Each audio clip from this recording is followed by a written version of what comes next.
लोग एक जिसके घर में कोई 28 साल का युवा मर जाता है, उसकी हत्या हो जाती है, उस परिवार को हम आज संबल देने आए, उसकी लड़ाई लड़ने आए हम लोग। इसलिए आप सबको मैं कहना चाहता हूं, आप सबको मैं एक बात बताना चाहता हूं कि और यहाँ के जो कलेक्टर महोदय हैं, उनसे भी मेरा एक सीधा सवाल है कि एक कलेक्टर के होते हुए, एक एसपी के होते हुए, एक आबकारी जिला अधिकारी होते हुए उन गुंडों की औकात कैसे होगी उनको दौड़ा दौड़ा के मारने की? तुम लोग क्या चूड़ियां पहन के बैठे थे?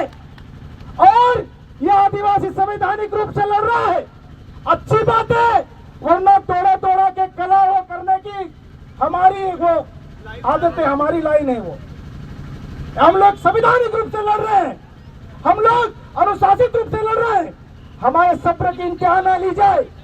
और मैं यहाँ के कलेक्टर महोदय को कहना चाहता हूँ, यहाँ के शासन प्रशासन से कहना चाहता हूँ कि यहाँ का जो ठेकेदार है उसको तत्काल उस पर एफआईआर करे और उसका लाइसेंस निरस्त करे, उसकी दुकान हटाए यहाँ से। हम लोग निवेदन करने आए, अभी हम लोग अपनी मांग मनवाने आए और सुना है कि 30 तारीख को माननीय मुख्यमंत्री भी आ रहे हैं। आज अगर वो दिनेश भाई आदिवासी नहीं होता, हम लोग जातिवादी लोग नहीं है, हम किसी एक जाति की बात नहीं करते हैं, लेकिन जब जातिवादी हमको दिखती है तो हम जिस कौम से आते हैं उस कौम की बात रखने का अधिकार हमको भी है। आज अगर दिनेश भाई आदिवासी नहीं होता, गैर आदिवासी होता, तो गृह मंत्री, मुख्यमंत्री और तमाम सरकार के जितने भी नेतागण हैं वहां पर, जैसे सुमेर भाई ने बोला, विधवा विलाप कर रहे होते, वहां पर लाइन बन जा जाके उनको हौसला दे रहे होते। लेकिन अभी अगर हौसला दे रहे हैं तो वो शराब ठेकेदार को दे रहे हैं, पीड़ित परिवार को संबल देने का काम कोई नहीं कर रहा है। और साथियों, यहाँ पर हत्या हो जाती है, और ये खरगोन जिले में पहली हत्या नहीं है, उसके पहले भी हत्याएं हुई है। साथियों, इंदौर की एक घटना हुई थी, बजरंग दल के कार्यकर्ताओं ने डीसीपी जैसे उच्च पद पर बैठे हुए, हम खाकी का सम्मान करने वाले लोग हैं, मैं आपको वाक्य बताना चाहता हूँ, इंदौर का आपने भी वो घटना पड़ी होगी कि बजरंग दल के कार्यकर्ताओं ने उनकी कॉलर पकड़ी थी पुलिस वालों की, लाठीचार्ज हुआ था, तो गृह मंत्री ने तत्काल और डीसीपी को निलंबित किया था, है ना। और यहाँ पे एक व्यक्ति मर गया है, न भी एसपी पे कार्रवाई हुई, न आबकारी अधिकारियों पे कार्रवाई हुई। इसलिए हम लोग यहाँ शासन प्रशासन को कहने आए हैं, हम यहाँ भाषणबाजी करने नहीं आए हैं, हम अपनी मांगे मनवाने आए हैं, और जब तक हमारी मांगे पूरी नहीं होगी हम लोग यहाँ से जाने वाले नहीं है, चाहे मुख्यमंत्री का कार्यक्रम करा लो। और अगर हमारी मांगे पूरी नहीं होती है तो हम मुख्यमंत्री जी को भी यहाँ पर बताएंगे, और अभी तो कम है, जिस दिन मुख्यमंत्री आएगा इससे 4 गुना लोग और आएंगे। यह आदिवासी समाज का युवा अब जाग चुका है। कब तक हमारे लोगों को डराओगे, कब तक लोग हमारे लोगों को मारते रहोगे?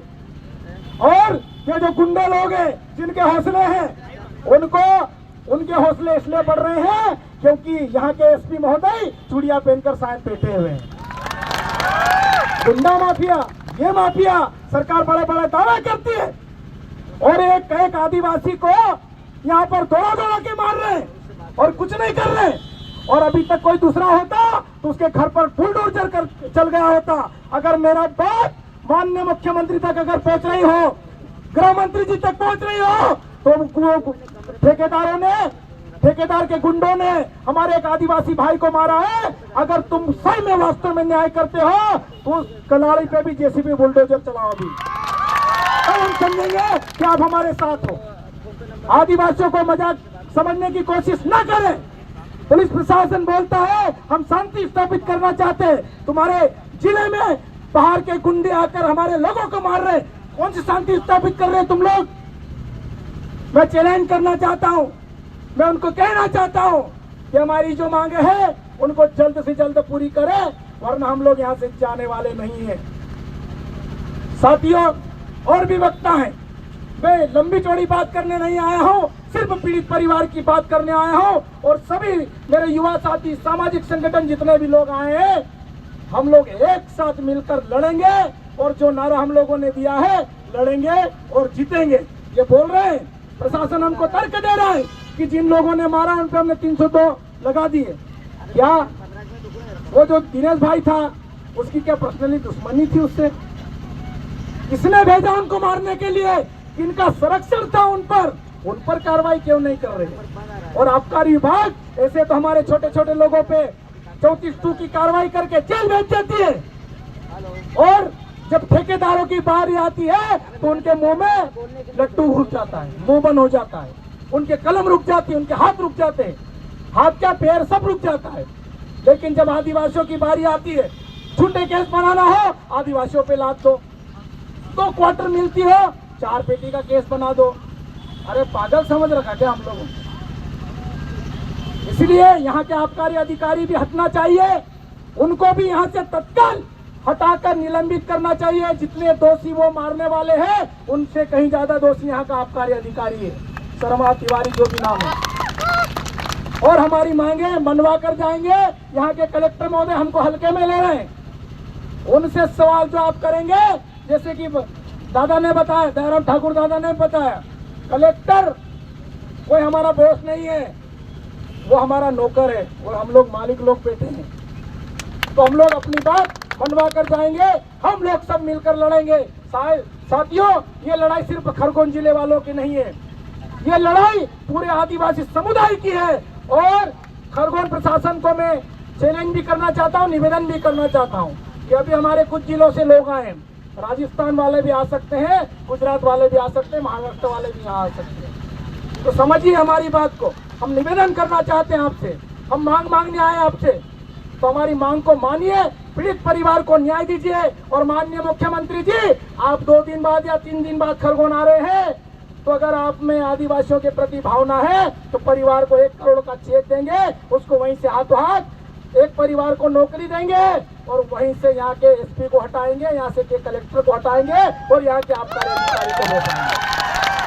वरना तुम्हारे 1000 तुम्हारे पास रखना नहीं चाहिए, दाढ़ की मजदूरी कर लेंगे, दाढ़ की मजदूरी करके जी लेंगे, लेकिन हमारे स्वाभिमान के साथ कभी समझौता नहीं करेंगे। तो साथियों, बहुत बहुत धन्यवाद मुझे यहाँ पर बोलने का मौका दिया। कलेक्टर साहब यहाँ आएंगे क्या?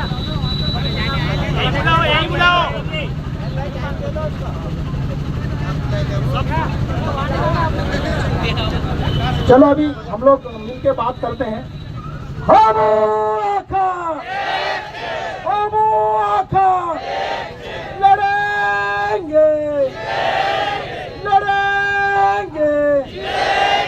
बहुत बहुत धन्यवाद। जय आदिवासी, जय जोहर।